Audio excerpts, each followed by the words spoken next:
Hi friends. இன்னைக்கு நம்ம பார்க்க போற ஸ்டோரி அனைவரது வாழ்க்கைக்கும் மிகவும் முக்கியமானவை. பாக்கெட்டில் இருந்த காகிதம்.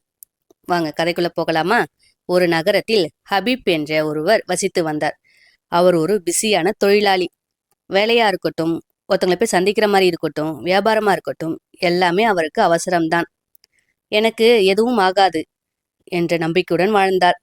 ஒரு நாள் மதியம் கடும் வெயிலில் வேலை பார்த்து கொண்டிருந்த போது திடீரென்று மயக்கம் வந்தது. கைபேசி இருந்தது, ஆனா லாக்கா இருந்தது.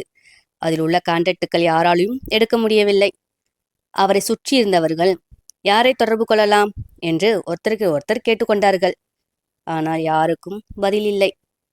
அந்த நேரத்தில் அருகில் இருந்த ஒருவன் ஹபீப்பின் சட்டை பாக்கெட்டில் ஒரு சிறிய மடிப்பு காகிதத்தை கண்டான். அதில் அவருடைய பெயர், வீட்டு முகவரி, பிளட் குரூப், மனைவியின் பெயர், மனைவியின் நம்பர், அண்ணன் நம்பர், நெருங்கிய நண்பர், அவருடைய நம்பர். அந்த காகிதம் அவருக்கு உயிரை காப்பாற்றியது.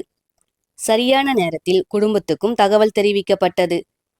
மருத்துவமனைக்கும் விரைவாக சிகிச்சையும் கிடைத்தது.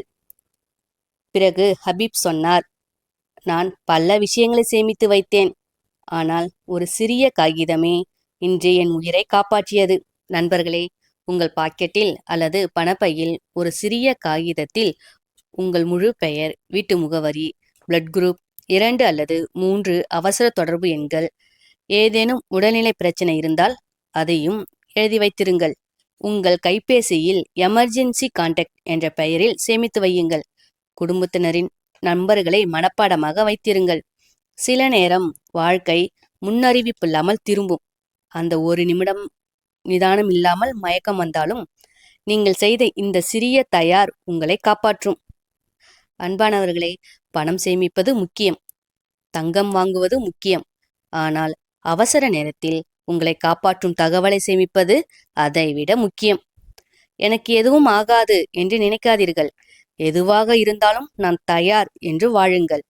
அந்த ஒரு சிறிய காகிதம் ஒரு நாள் உங்கள் உயிர்காவலன் ஆகலாம். ஃப்ரெண்ட்ஸ், நானும் சேஃப்டிக்காக ஒரு சின்ன பேப்பர்ல எல்லாத்தையும் எழுதி தயார் நிலையில் வைத்துள்ளேன். நீங்களும் தயார் நிலையில் உள்ளீர்களா என்று கமெண்ட்ல சொல்லுங்க. இது போன்ற சுவாரஸ்யமான தகவல்களை கேட்க குருலட்சுமி சேனலை சப்ஸ்கிரைப் பண்ணுங்க. சப்ஸ்கிரைப் பண்ண அனைவருக்கும் மிக்க நன்றி. தேங்க்யூ. பாய்.